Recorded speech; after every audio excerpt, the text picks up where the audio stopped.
Assalamualaikum warahmatullahi wabarakatuh. Bismillah walhamdulillah wassalatu wassalamu ala rasulillah wa ala alihi wa sahbihi wa mawala. Fadilatul habaib asy-syurafa wal ulama'il fudala wa jami'il hadirin al-a'izza'il ahibba rahimakumullah. Usikum jami'a wa nafsi bittaqwallah wa bita'ati Rasulillah sallallahu alaihi wasallam. Nasallallahu subhanahu wa ta'ala an yahdiyana ila siratikil mustaqim wa yaj'alana minal muttaqin. Walhamdulillahi rabbil alamin. Kepada para habaib, para alim ulama, para kiai, para santri yang sama kita cintai dan semoga senantiasa dirahmati Allah subhanahu wa ta'ala, wabil khusus keluarga besar dari pendiri Pondok Pesantren Darut Ta'lim wa Da'wah almarhum wal maghfurulah Sayyidil Walid Al-Mahbub Al-Habib Alwi bin Salim Al-Idrus naqashahallahu birahmati wal maghfirah wa yanfa'ana bi barakatih wa anwarih wa asrarih wa nafahatih wa ulumi fid dini wad dunya wal akhirah. Dan alhamdulillah putra-putra beliau sampai saat ini terus melanjutkan pesantren dan majelis yang ditinggalkan oleh orang tua kita. Di sini ada Sayyidul Mahbub Al-Habib Asadullah, Sayyidul Mahbub Al-Habib Abdullah dan yang lainnya. Kita doakan mudah-mudahan seluruh daripada generasi penerus Al-Habib Alwi bin Salim Al-Idrus dilimpahkan oleh Allah rahmat dan keberkahan, diberikan kemenangan dalam setiap langkah perjuangannya, diberikan kebahagiaan dari dunia hingga akhiratnya, panjang umur dalam ibadah dan taat kepada Allah, sehat wal afiat, amin ya rabbal alamin. Nah, ahibail kiram, sebagaimana sama kita ketahui saat ini kita sudah memasuki tahun baru Islam 1436 Hijriyah. Bicara tentang tahun baru Islam, kita diingatkan tentang peristiwa hijrahnya Nabi Muhammad sallallahu alaihi wasallam. Kenapa? Karena Sayyidina Umar ibn Khattab radhiyallahu taala anhu ketika memulai penanggalan tahun baru Islam menjadikan hijrah Nabi sebagai titik awal perhitungan kalender Islam. Dan ini bukan tidak bermakna, karena Sayyidina Umar dengan para sahabat yang lainnya yang bermusyawarah ketika itu tahu betul, paham betul, mengerti betul bahwa titik terjadinya hijrah Nabi alaihi salatu wassalam itu merupakan titik balik daripada perjuangan Islam, yaitu titik awal bagaimana Nabi mulai merintis untuk mendirikan satu daulah Islamiyah yang dimana syariat Islam bisa ditegakkan secara kafah, yaitu di kota Al-Madinatul Munawwarah. Alhamdulillahi Rabbil Alamin. Nah, berkenaan dengan ini, tentu kalau bicara tentang hijrahnya Nabi, kita tidak bisa langsung bicara hanya terkait dengan hijrahnya, tapi kita juga harus mengingat rentetan asbab kenapa pada akhirnya Nabi alaihi salatu wassalam harus hijrah meninggalkan Mekah ke Al-Madinatul Munawwarah. Nah, untuk mengetahui ini, Allah subhanahu wa ta'ala menginformasikan kepada kita dalam Al-Quranul Karim dengan satu ungkapan ayat yang singkat, padat, ringkas, jelas, menghimpun semua kejadian yang dialami oleh Nabi kita Sayyiduna Muhammad sallallahu alaihi wasallam, di mana Allah menyatakan faqala ta'ala wa idh yamkuru bikal ladzina kafaru liyuthbituka aw yaqtuluka aw yukhriju wa yamkuruna wa yamkurullah wallahu khairul makirin. Shadaqallahul azim. Dalam ayat ini Allah menyatakan kepada nabinya, sekaligus informasi sejarah buat kita semua, di mana Allah menyatakan wa idh yamkuru bik, tatkala mereka berbuat makar kepada engkau wahai Nabi, tatkala mereka berbuat makar terhadap engkau wahai Rasul. Siapa mereka? Alladzina kafaru, orang-orang kafir. Untuk apa mereka melakukan makar kepada Nabi? Allah menyatakan liyusbituka. Liyusbitu dalam arti kata untuk membuat posisi Nabi diam tidak bergerak, dibungkam dakwahnya, dipenjarakan, diisolasi. Liyusbitu, yaitu untuk membungkam dakwah Nabi. Au yaqtulu, atau untuk membunuhmu ya Muhammad. Au yukhriju, atau untuk mengusirmu dari kota Mekah ini. Wa yamkuruna wa yamkurullah, mereka berbuat makar, Allah pasti akan membalas makar mereka. Wallahu khairul makirin, dan Allah sebaik-baiknya pembalas makar orang-orang kafir. Alhamdulillah. Jadi menarik. Di sini ada 3 perkara yang Allah Subhanahu wa taala informasikan kepada kita tentang tantangan dakwah Nabi. Yang pertama adalah pembungkaman dakwah. Liyusbitu, ini pembungkaman dakwah. Yang kedua adalah upaya pembunuhan terhadap Nabi. Dan yang ketiga, pengusiran beliau dari kampung halaman. Nah, kita mulai dari yang pertama. Mari kita lihat bagaimana sih cara orang-orang kafir membungkam dakwah Nabi. Cara mereka membungkam dakwah Nabi mereka lakukan dengan beragam cara. Antara lain, yang pertama, saudara, mereka menghina dan mencaci maki Nabi. Mereka celak Nabi, mereka hina Nabi alaihi salatu wassalam. Dicaci maki kita punya Nabi, dilecehkan. Nah, ini kenapa Nabi dilecehkan, kenapa Nabi dihina, kenapa Nabi dicaci maki? Tujuannya supaya mental Nabi jatuh, Nabi jera dan kapok untuk melanjutkan dakwah.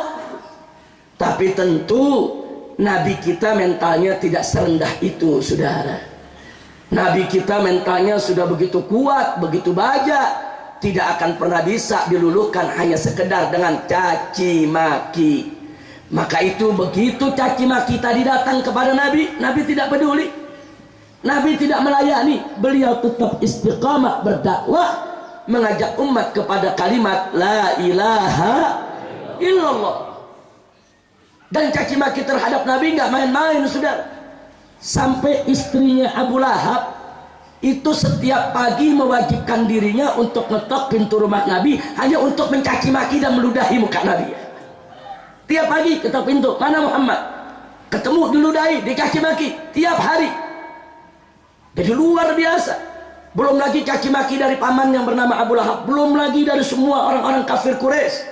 Tapi Nabi tidak pernah mundur dari dakwahnya. Alhamdulillah. Yang kedua, begitu orang-orang kafir tadi melihat caci maki nggak cukup, tidak membuat Nabi jera, tidak membuat Nabi kapok, ditambah dengan cara berikutnya, saudara. Mereka menyebarluaskan fitnah terhadap Nabi. Difitnah dengan berbagai macam fitnah. Nabi dikatakan sebagai perusak kesatuan bangsa Quraisy. Nabi dikatakan sebagai pemecah belah rumah tangga, saudara. Gara-gara Nabi membawa agama baru, akhirnya bapak dengan anak jadi ribut dalam rumah tangga. Akhirnya ibu dengan anak jadi berpisah karena si anak masuk Islam, dan lain sebagainya.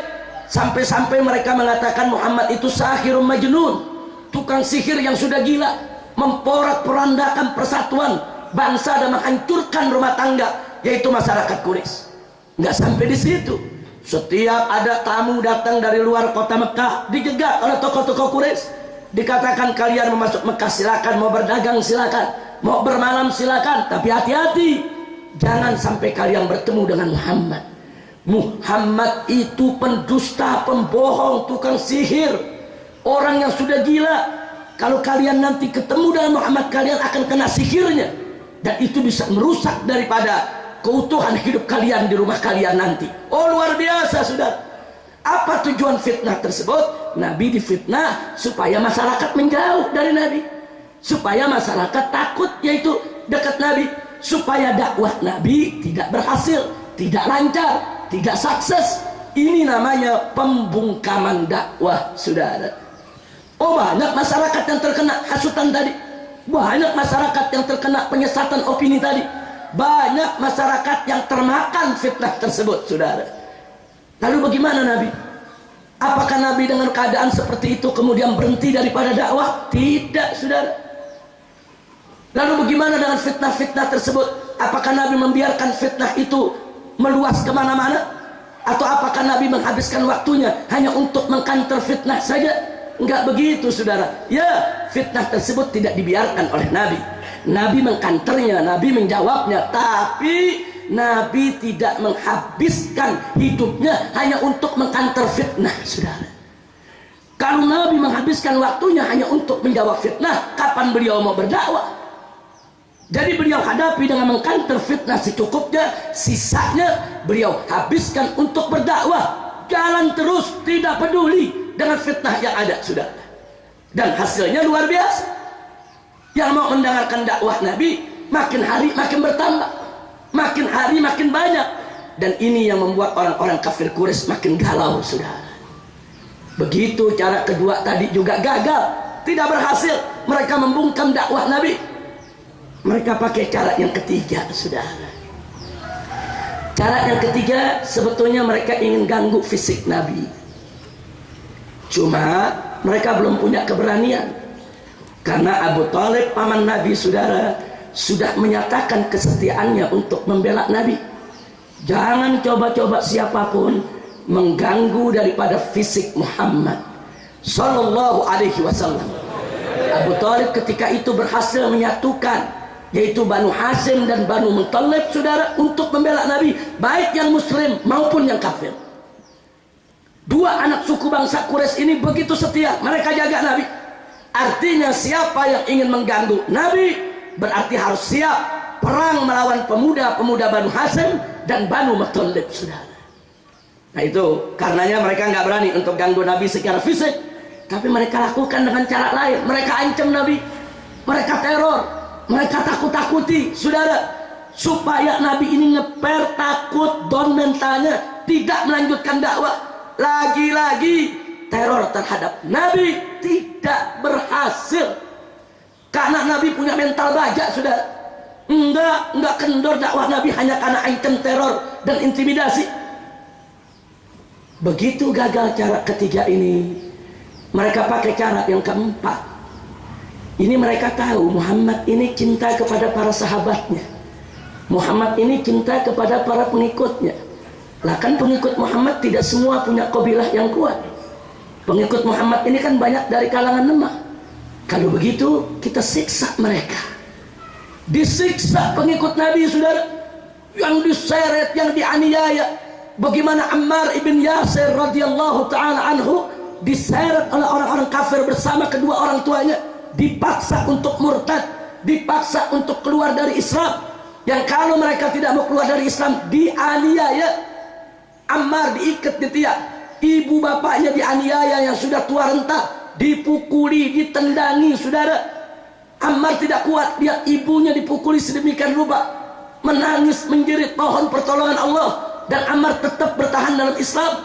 Si ibu dalam keadaan lebam-lebam, penuh darah ngucur dari tubuhnya, saudara. Si ibu mengatakan, ya Ammar, wallahi, walaupun ibumu harus dibunuh pada hari ini, aku tidak ridho kalau kau keluar dari Islam. Marah orang kafir lihat si ibu mengatakan begitu, dibanting si ibu, saudara, depan Ammar. Setelah itu tahu apa yang terjadi, saudara? Abu Jahal dengan biadabnya mengambil sebuah tombak. Ibunya Ammar yang bernama Sumayyah ditusuk oleh Abu Jahal, maaf, dari depan kemaluan tembus ke belakang, saudara.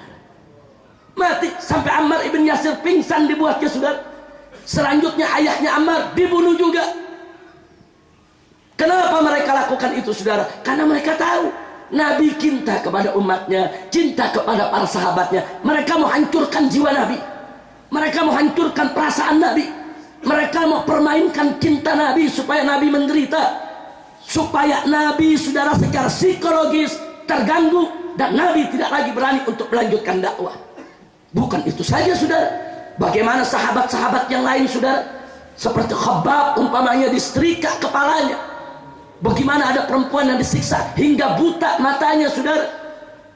Dianiaya. Bilal diseret ke tengah padang pasir, saudara. Dia telanjangi badannya, saudara. Dijemur, dicambuki, saudara. Enggak sampai di situ, ditindik dengan batu karang yang besar, dipaksa untuk keluar dari Islam. Bilal tetap mengatakan Ahad, Ahad. Tidak ada mereka yang murtad hanya karena siksaan, saudara. Lalu bagaimana dengan kita punya Nabi, saudara? Ya, kali ini Nabi kita harus mengevaluasi cara dakwahnya, saudara.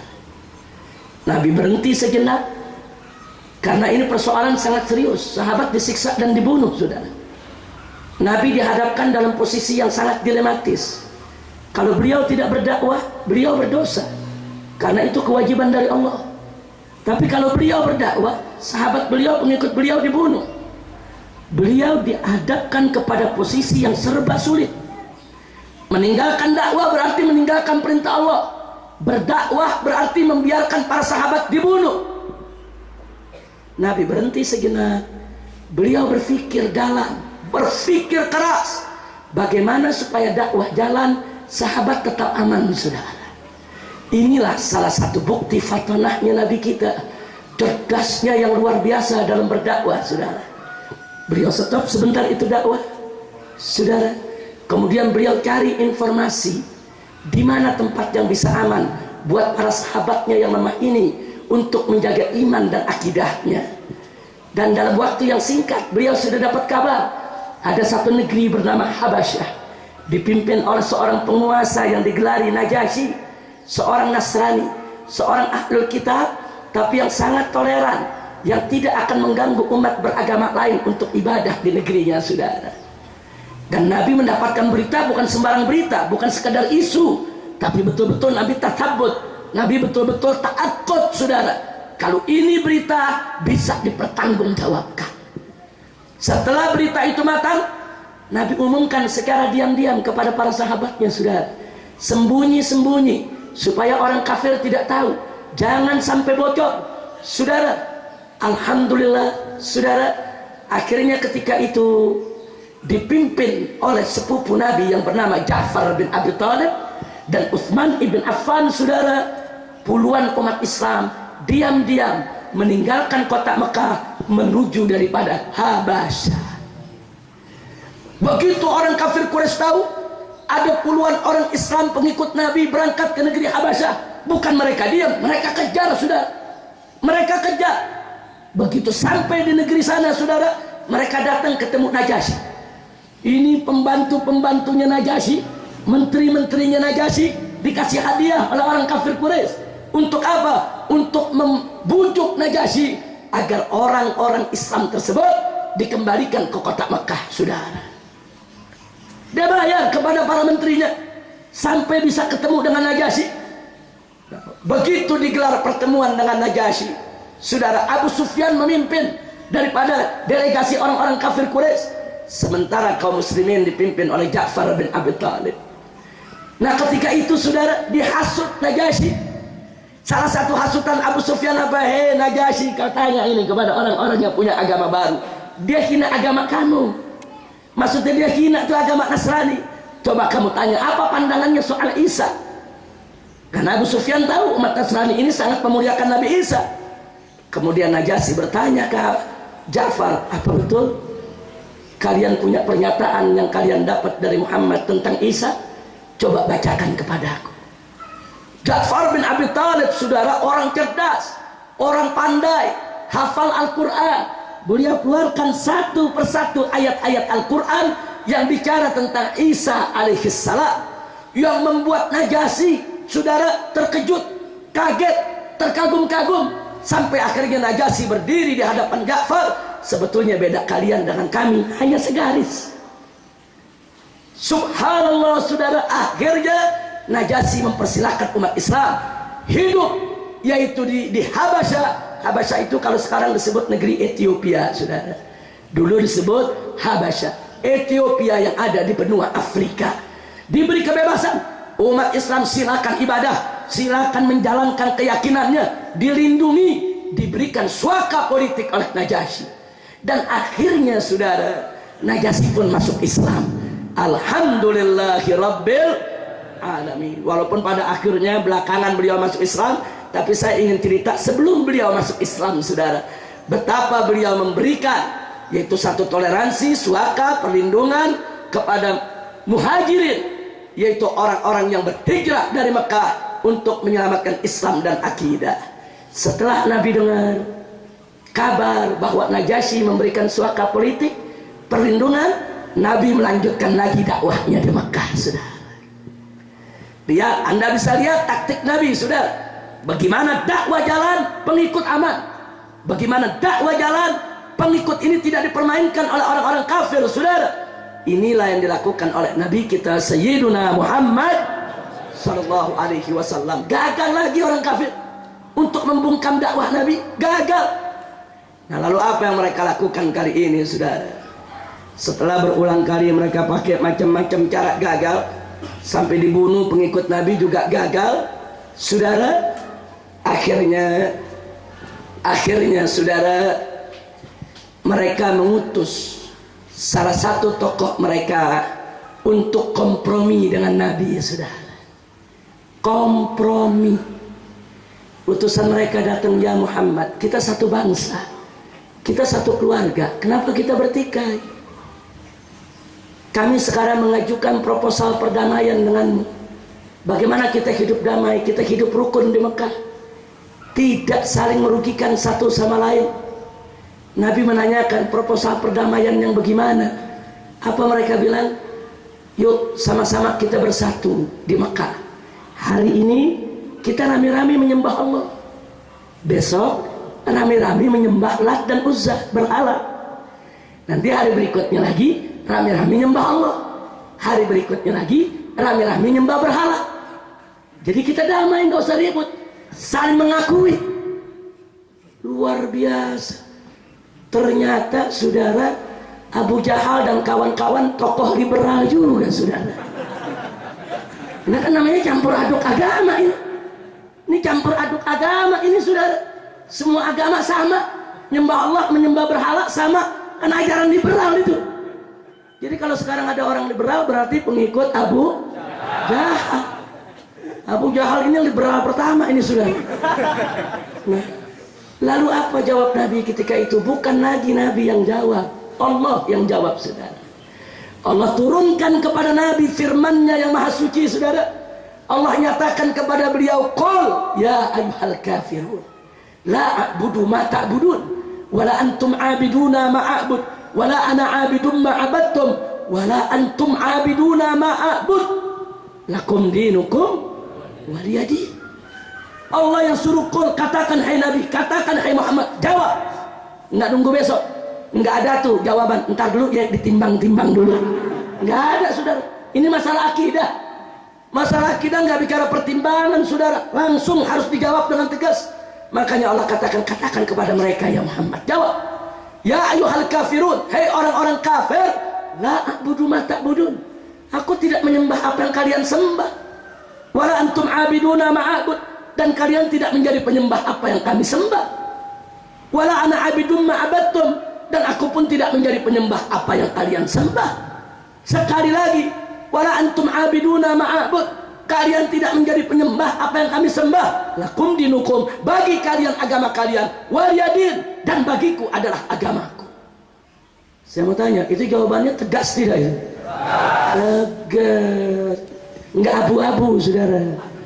Enggak, jawabannya tegas. Manggilnya juga enggak pakai hei orang-orang non-Islam, enggak, langsung hei orang-orang kafir. Tegas, saudara. Kalau sekarang kita ngomong begitu dikatakan oh kasar, radikal. Insya Allah ditolak. Artinya campur aduk agama dalam Islam harga mati yang ditolak. Tidak boleh ada campur agama, saudara. Haram. Ya, kita wajib menghormati umat beragama lain.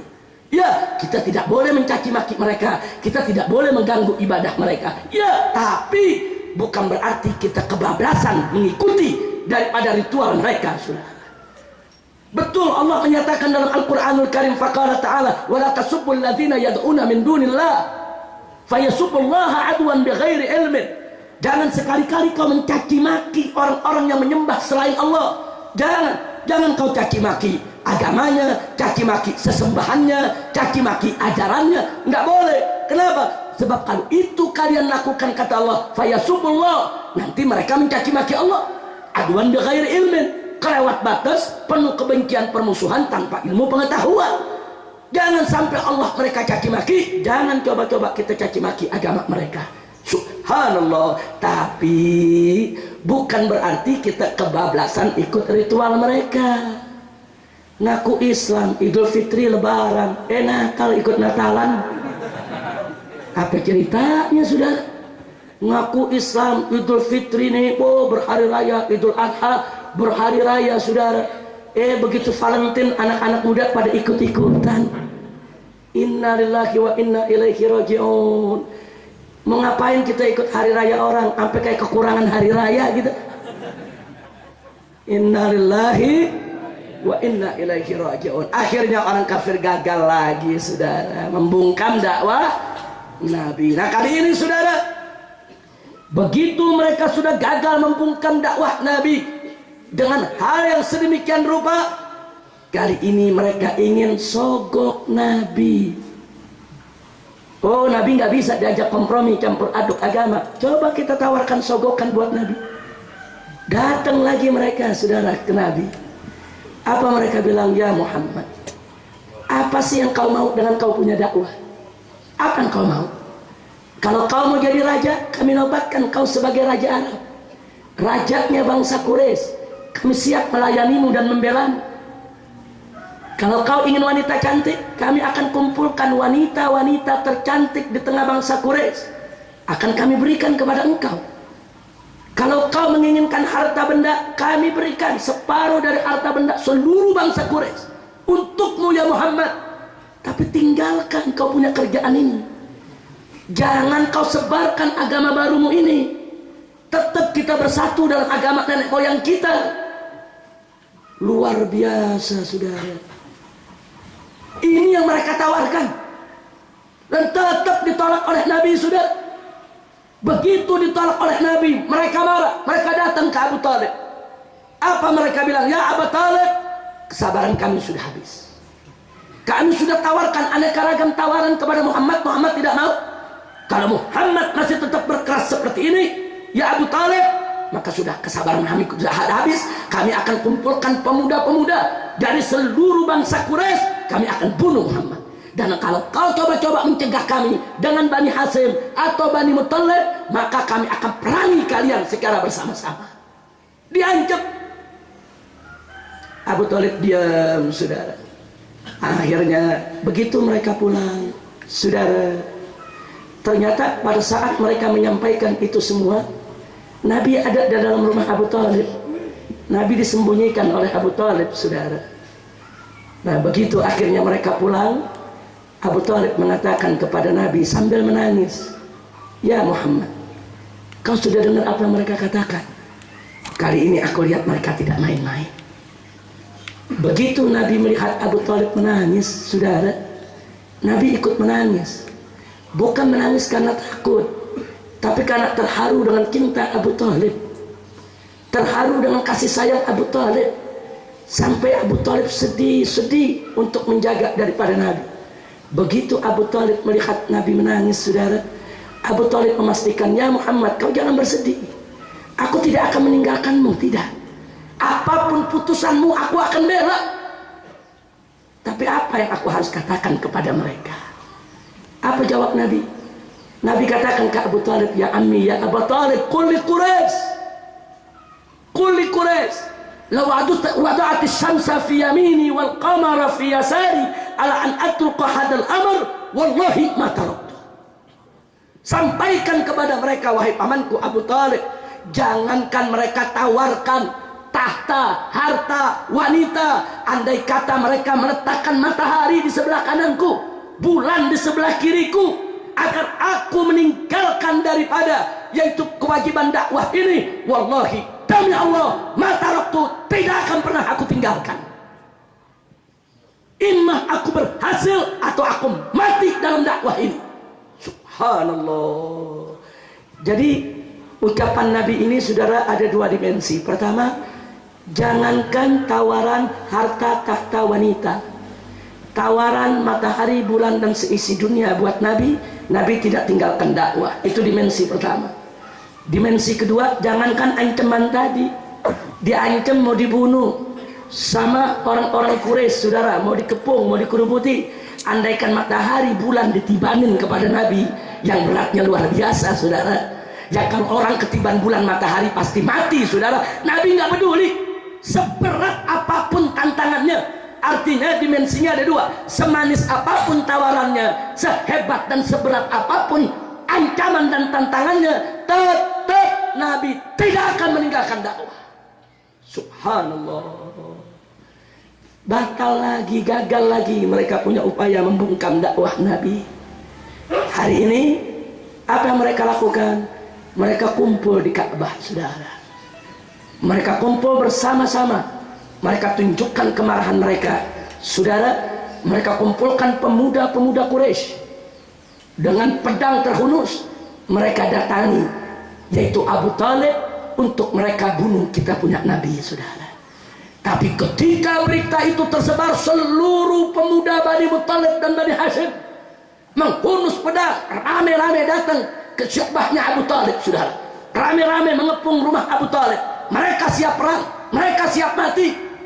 Berhadap-hadapan dua kubu pemuda, yang satu membunuh Nabi, yang satu membela Nabi, saudara. Akhirnya orang-orang kafir tadi mundur. Begitu melihat kesigapan Bani Hashim, kesigapan Bani Muttalib dalam membela Nabi, dan Abu Talib instruksikan mereka, ada yang masuk bunuh, ada yang masuk habisi, tidak boleh ada yang menyentuh Muhammad. Subhanallah. Akhirnya mereka mundur, tapi mereka marah, mereka kecewa. Kemana mereka mundur? Mereka kumpul di sekitar Ka'bah, mereka buat petisi. Mulai hari ini seluruh bangsa Quraisy tidak boleh ada yang berhubungan dengan Muhammad dan para pembelanya, baik yang belanya itu muslim maupun yang belanya itu kafir dari kalangan Bani Hashim dan Bani Muttalib. Jangan ada yang berdagang dengan mereka, jangan ada yang beli dagangan mereka, dan kalau mereka belanja kepada Quraisy tidak boleh dilayani. Jangan tengoki mereka, jangan tegur mereka, jangan bantu mereka, dan jangan ada yang menerima lamaran mereka atau mereka yang melamar Quraisy yang lainnya. Tolak semua lamaran, putuskan sebuah hubungan. Dan mereka tidak boleh keluar dari kota Mekah. Mereka harus dikepung, diawasi. Saudara, petisi ini ditulis di kulit binatang, saudara, digulung, dimasukkan dalam kotak, disimpan di dalam Ka'bah. Saudara, bulan pertama Nabi dan para sahabat bertahan, masih banyak perbekalan, saudara. Bulan kedua perbekalan mulai susut. 6 bulan mulai susah, saudara. Mau belanja udah nggak bisa, perbekalan udah mulai habis, saudara. Mau keluar dari kota Mekah dijegat, tidak boleh ada yang keluar dari kota Mekah. Diisolasi, saudara, diembargo. Ini namanya embargo ekonomi, embargo sosial politik. Betul-betul diembargo habis, tidak boleh, diboikot. Masuk 1 tahun, saudara, mulai mereka makan 1 kurma buat 2 hari. Coba lihat penderitaan mereka, saudara. Malah Nabi mulai makan daun-daun kering, saudara. Sehari makan, sehari tidak makan. Taruh batu di perut, diikat perutnya dengan batu, saudara, untuk menahan perih lapar. Untuk apa semua itu Nabi dan para sahabat melakukannya? Hanya untuk dakwah di jalan Allah, mencari ridho Allah, menegakkan kalimat la ilaha illallah. Enggak peduli. Masuk tahun kedua, saudara, menjelang tahun ketiga, mulai ada yang bertumbangan, yang sakit, yang kelaparan, yang meninggal dunia, saudara. Dan Nabi selalu memohon pertolongan Allah. Dan Nabi tahu betul kalau ini adalah Saudara, ini adalah ujian dari Allah. Sampai ada sebagian sahabat datang kepada Nabi, ya Rasulullah, mata Rasulullah, wahai Rasulullah, kapan ini pertolongan Allah? Bukan mereka nggak sabar, bukan, saking menderitanya saudara, saking sulitnya kondisi di saat itu saudara. Nggak ada yang bisa menyelamatkan mereka kecuali pertolongan Allah. Luar biasa. Sampai masuk tahun ketiga saudara, diboikot habis, dan Nabi tetap berdakwah, tidak peduli siapa yang Nabi jumpai dari orang kafir, tetap Nabi ajak untuk masuk Islam. Inilah Nabi kita saudara. Akhirnya pertolongan Allah datang. Allah mengabarkan kepada nabinya saudara, bahwa petisi yang ditulis di kulit binatang tadi di dalam Ka'bah saudara, sudah habis dimakan rayap. Siapa yang tahu saudara? Ada di dalam kotak di dalam Ka'bah, nggak ada yang lihat, dikunci, digembok saudara. Kemudian Nabi kumpulkan para sahabatnya, kami kasih kabar gembira, busra lakum, ada kabar gembira buat kalian semua. Apa kabar gembiranya? Petisi mereka sudah dimakan rayap, menunjukkan bahwa Rabbul Ka'bah, Tuhan pemilik Ka'bah, tidak ridho dengan mereka punya petisi. Nah, begitu berita ini menyebar, didengar oleh Hamzah ibn Abdul Muttalib, Hamzah langsung dengan gagah datang ke depan Ka'bah, diundang tuh semua orang kafir. Masyarakat Quraisy, ayo kita kumpul. Rabbul Ka'bah, Tuhan pemilik Ka'bah ini yang kita semua sama yakini keberadaannya, dia tidak rela dengan petisi kalian. Orang-orang kafir ketawa, mentertawakan Hamzah. Dari mana kau bilang gak rela? Kalian punya petisi udah dimakan rayap. Oh, ditertawakan Hamzah oleh orang-orang kafir. Kau ngigo ya Hamzah, kau sudah gila karena udah kelaparan. Akhirnya Hamzah tantang, baik, kita buktikan sekarang. Apakah Rabbul Ka'bah ini ridho dengan kalian punya petisi atau tidak? Dan kalau ternyata betul dimakan rayap, berarti Muhammad benar, Rabbul Ka'bah tidak rela, harus kalian stop ini boikot. Diterima saudara. Tadinya sebagian nggak mau, tapi Mut'im bin Adi, salah seorang tokoh kafir Quraisy yang dianggap cukup bijak saudara, dia katakan harus kita lihat, harus kita buktikan. Orang kafir sama orang kafir ribut, yang sebagian bilang jangan, ini cuma ngigoknya mereka, yang sebagian bilang enggak, kita harus lihat. Di antara yang ngotot untuk melihat adalah Mut'im bin Adi saudara. Akhirnya Ka'bah dibuka, kotak dibuka, subhanallah, petisi itu sudah habis dimakan rayap kecuali tulisan Bismillah. Cuma nama Allah yang rayap nggak berani makan.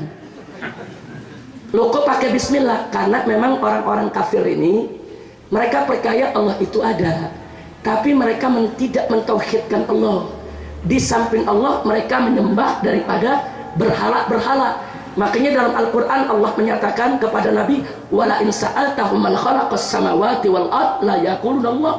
Kalau kau bertanya kepada mereka orang-orang kafir itu, ya Muhammad, siapa yang menciptakan langit dan bumi? Mereka akan jawab Allah. Cuma mereka tidak mentauhidkan Allah, mereka tidak mengesahkan Allah. Mereka ciptakan Tuhan-Tuhan baru, aliha, di samping Allah subhanahu wa ta'ala.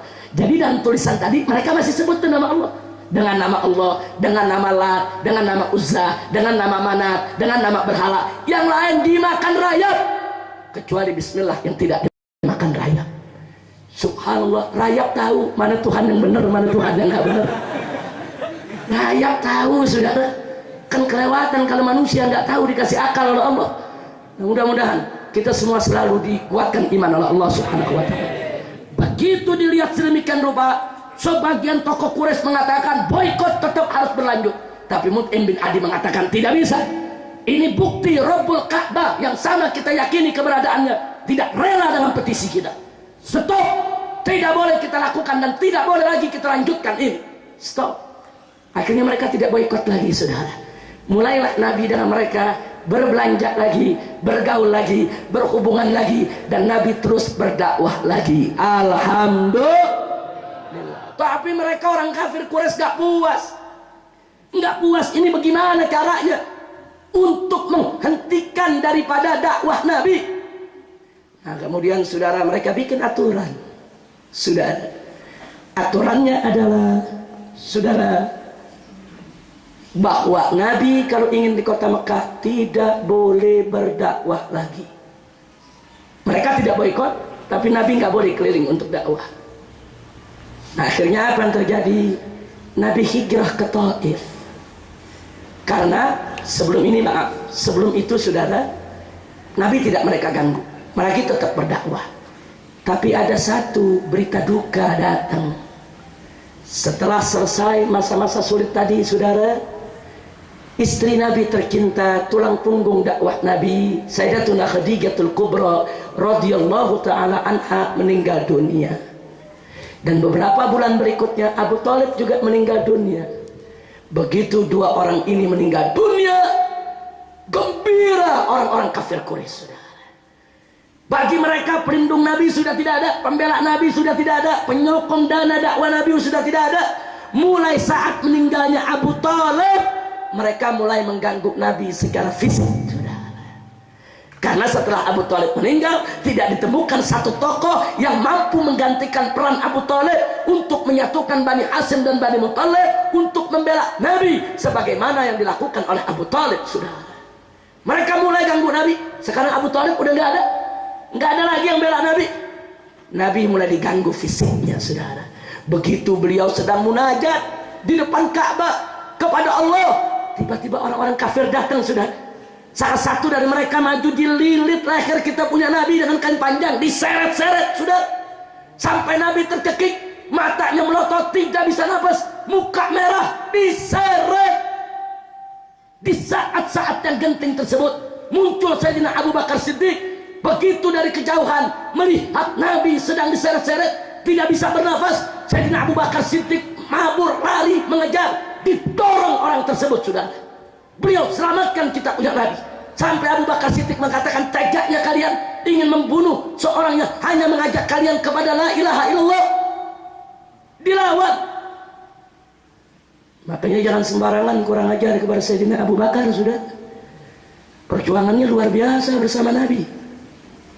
Akhirnya Nabi bisa diselamatkan. 2 hari berikutnya lagi saudara, orang-orang kafir ini saudara bawa perut unta yang disembelih kemarin, yang baunya sudah luar biasa, yang di dalam isinya banyak kotoran saudara.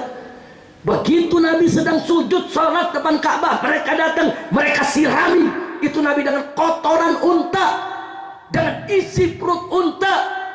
Saudara, ketika itu putri Nabi tercipta, jantung hatinya Sayyidatuna Fatimah Zahra radhiyallahu taala anha datang membersihkan semua kotoran. Dia lawan itu orang-orang kafir saudara. Fatimah Zahra singa betina, tidak diam ayahnya diperlakukan sedemikian rupa. Dia berdiri tolak pinggang, dia lawan orang-orang kafir tadi saudara. Tapi Nabi mengingatkan, itma'inni ya benati, tenang, sabar, kau diam. Nabi nggak mau nanti putrinya yang diganggu oleh orang-orang kafir saudara. Nah, karena tiap hari Nabi diganggu fisiknya, nggak aman lagi dakwah di Mekah, maka itu Nabi pergi hijrah ke Taif. Singkat cerita, ternyata orang Taif sudah terhasut oleh opini Quraisy. Orang-orang Quraisy sudah bikin cerita macam-macam. Awas, Muhammad itu penghancur rumah tangga, Muhammad itu tukang sihir, Muhammad itu bikin urusan rumah tangga berantakan, penghancur kesatuan. Orang-orang Taif percaya saudara. Begitu Nabi masuk ke sana, mereka usir. Yang tua, yang muda, lelaki, perempuan, semua turun ke jalan mengusir Nabi, menimpuki Nabi dengan besi, dengan kayu, dengan batu saudara. Sampai sekujur tubuh Nabi berlumuran darah, pakaiannya yang serba putih berubah jadi merah. Diusir sampai beliau pingsan saudara, diusir. Jangankan kita yang mendengarnya, malaikat yang mulia yang mengetahui hal tersebut marah, minta izin kepada Allah untuk membela Nabi. Itu malaikat datang kepada Nabi, minta diperintah untuk menghancurkan Taif. Tapi Nabi tidak mengharapkan itu. Nabi hanya mengatakan, lah, jangan. Bal arju an takhruja min aslabihim man yu'minu billahi wa rasulih. Bahkan aku tetap berharap kepada Allah agar nanti dari anak turunannya, generasi penerusnya, ada orang-orang yang beriman kepada Allah dan Rasulnya.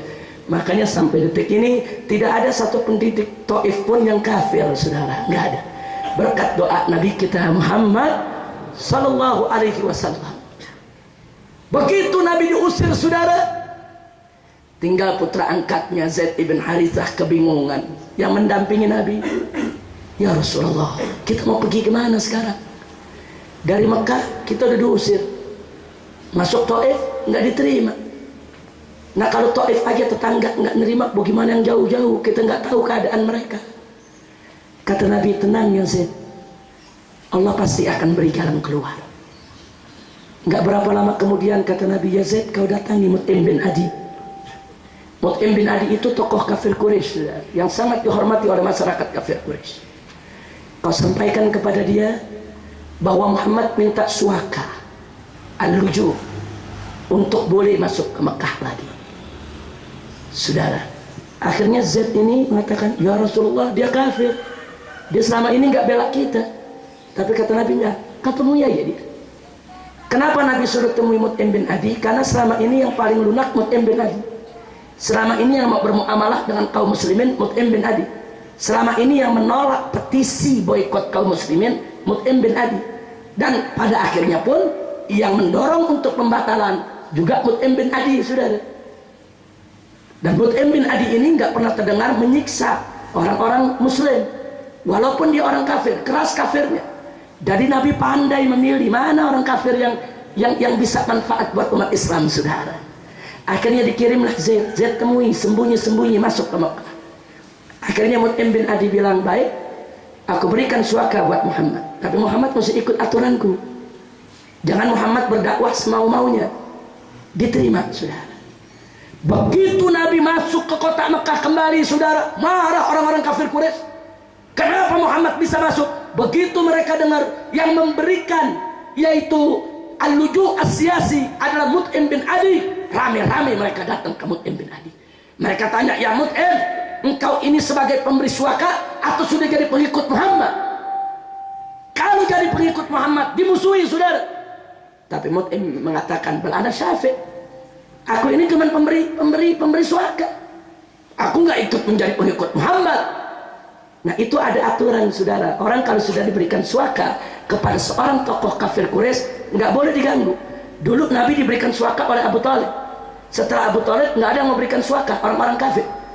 Nah sekarang ada lagi satu, Mut'im bin Adi, yang memberikan suaka, saudara. Akhirnya Nabi bisa masuk ke kota Mekah. Syarat Nabi nggak boleh berdakwah seenaknya, saudara. Tapi Nabi kita cerdas. Ya, Nabi tidak berdakwah keluar, yang di dalam tetap didakwahkan, saudara. Yang di dalam tetap dikuatkan akidahnya. Plus setiap musim haji Nabi minta izin kepada Mut'im bin Adi untuk ikut berkumpul ke acaranya orang-orang Arab. Orang Arab itu, saudara, walaupun mereka jahiliyah kafir, tapi ada sisa-sisa ajaran Nabi Ibrahim menyangkut manasik haji. Mereka haji, diizinkan. Itulah yang Nabi manfaatkan. Nabi duduk di tempat Jumratul Aqabah, saudara. Jadi ada bangsa Arab datang dari mana-mana negeri. Tiap musim haji mereka turun. Nabi duduk, Nabi ajak mereka untuk mampir. Ayo mampir, kita ngobrol, kita diskusi, kita duduk, kita bicara. Tapi yang kurang ajarnya apa? Abu Lahab diri di samping. Abu Lahab diri bilang apa? Saudara-saudaraku, bangsa Arab, hati-hati, ini keponakanku. Aku ini pamannya. Aku tahu, ini gila, ini tidak waras, ini orang jahat. Coba lihat tantangannya, saudara. Di satu sisi Nabi mengajak mereka, di tempat yang sama Abu Lahab propaganda. Tapi subhanallah, datang juga 12 orang dari Madinah, duduk di depan Nabi, saudara. Mereka bisik-bisik, oh ini yang namanya Muhammad yang katanya Nabi. Ini di kita punya negeri orang Yahudi lagi pada ribut, cirinya sama nih. Ayo kita deketin mereka, duduk, mereka dengerin dakwah Nabi. Masuk Islam 12 ya. Masuk Islam sampai mereka mengatakan, ya Rasulullah, di negeri kami namamu sudah terdengar. Di negeri kami namamu sudah diperdebatkan, diributkan oleh orang-orang Yahudi. Ya Rasulullah, di negeri kami, ya Rasulullah, merupakan lahan dakwah yang luar biasa. Kirim sahabatmu kepada kami, bersama kami, untuk menyebarkan Islam di Madinah. Nabi kirim, saudara, yaitu Mus'ab ibn Umair, untuk menyebarkan Islam di Madinah. Berangkat sampai di Madinah, Mus'ab bin Umair terus keliling dengan orang-orang yang 12 tadi, menyebarkan Islam. Tahun depannya di musim haji, datang lagi dari Madinah 72 orang sudah muslim. Terus apa mereka bilang kepada Nabi? Ya Rasulullah, negeri kami terbuka untukmu, kami mengharapkan kedatanganmu, hijrahlah ke Madinah, kami akan jaga engkau dari depan, dari belakang, samping kanan, samping kiri, kami tidak akan biarkan orang mengganggumu. Subhanallah. Ansor, saudara, 72 orang datang, yang 2-nya perempuan, saudara, minta Nabi untuk berangkat ke sana. Gayung bersambut, saudara. Nabi terima. Nabi umumkan di para sahabat untuk diam-diam hijrah meninggalkan Mekah semua menuju Madinah. Sedangkan Nabi sendiri tidak boleh hijrah tanpa izin Allah. Nggak boleh.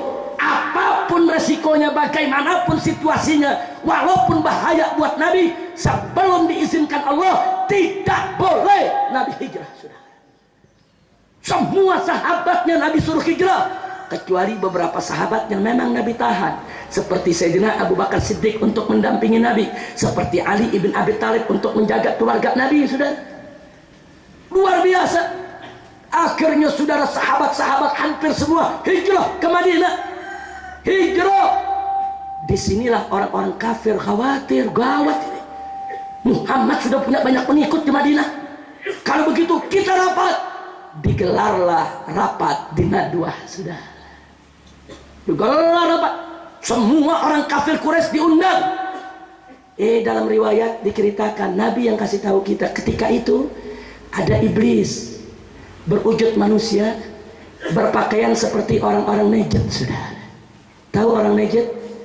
Orang Najd itu, saudara, orang yang berasal dari ibu kota Arab Saudi sekarang ini, Riyadh dan sekitarnya. Jadi penampilannya ya kurang lebih kayak Wahabi lah. Betul, dia pakai gutroh, saudara, jenggotnya panjang, pakai tungkak, syekh orang tua, seperti syekh di Najd, saudara. Datang ikut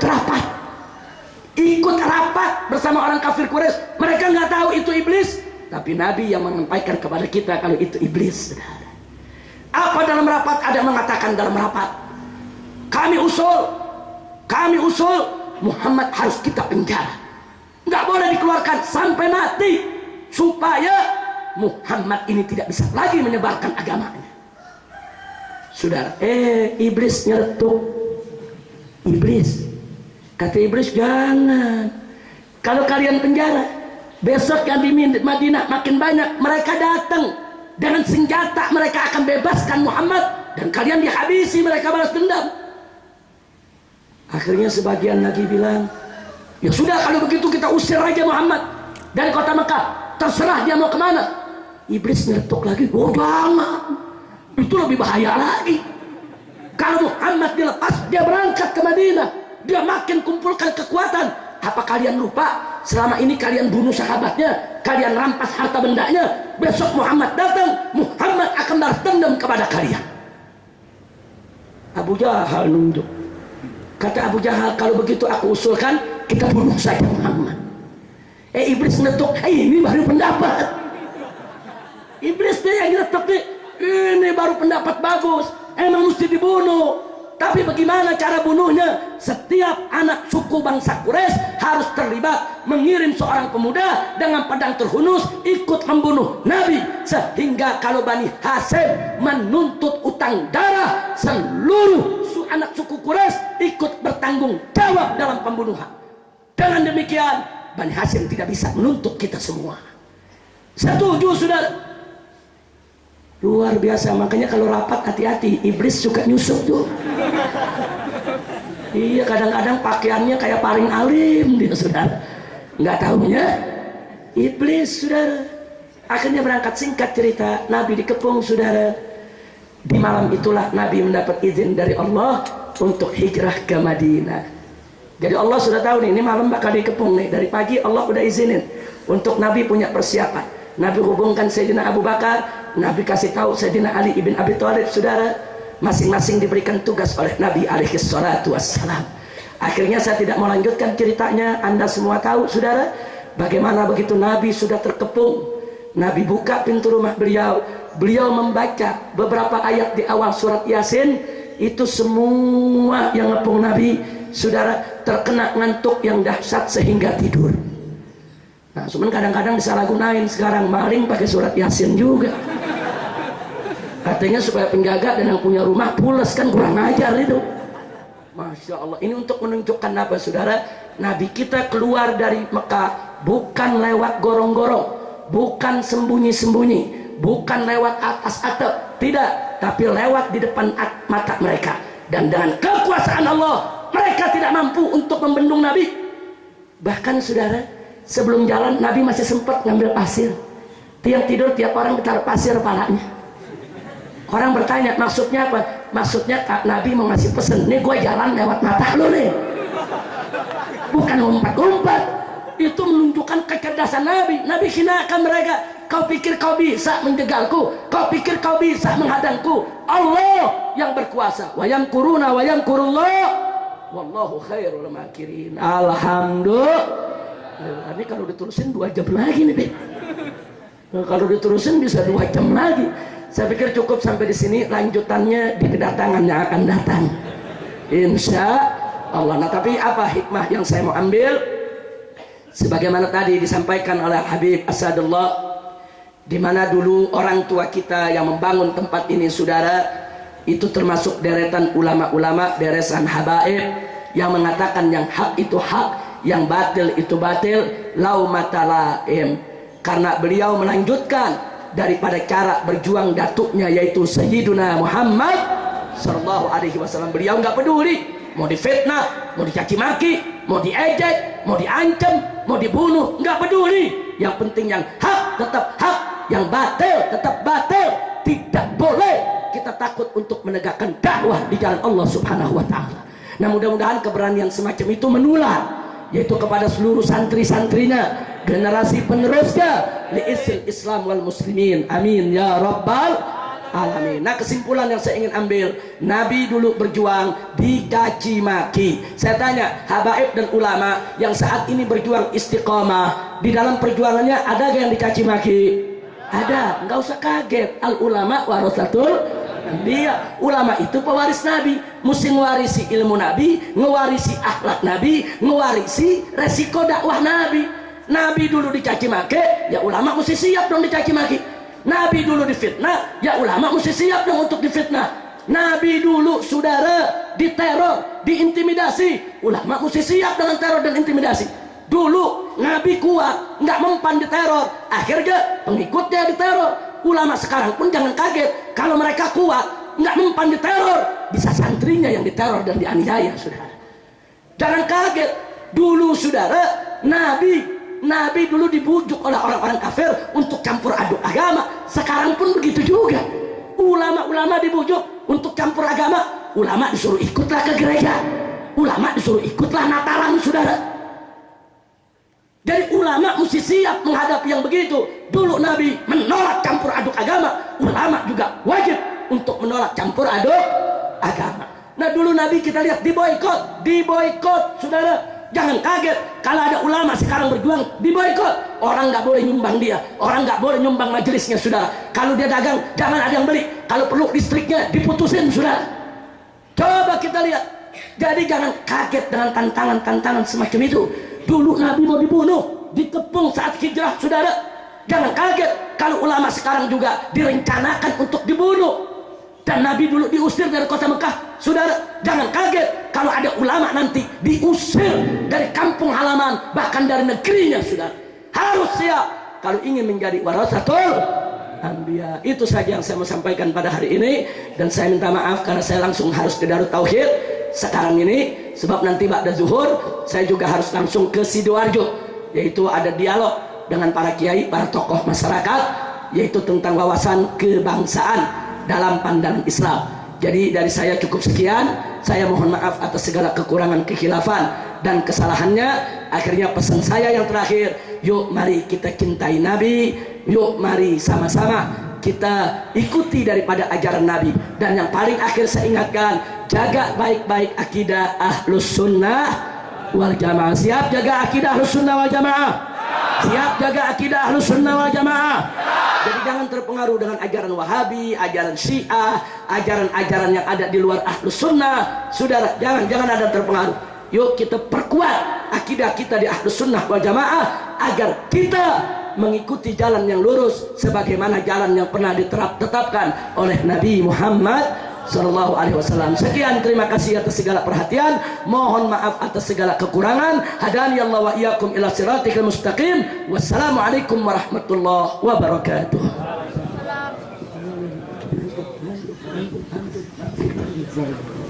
الفاتحة بنية القبول وتمام كل سؤال ومأمول إلى حضرة الرسول والبتول وأمها وبعدها وبنيها أن الله سبحانه وتعالى أن يتغشى الحبيب علوي بن سالم العدروس برحمة ومغفرة وأن ينفعنا بركاته وأنواره وأسراره ونفحاته في الدين والدنيا والآخرة وأن الله سبحانه وتعالى يبارك لنا يبارك لكم وأن يوفقنا وإياكم للنجاح والفلاح والاستقامة في الدين والدنيا والآخرة وإلى حضرة النبي صلى الله عليه وسلم بسر الفاتحة.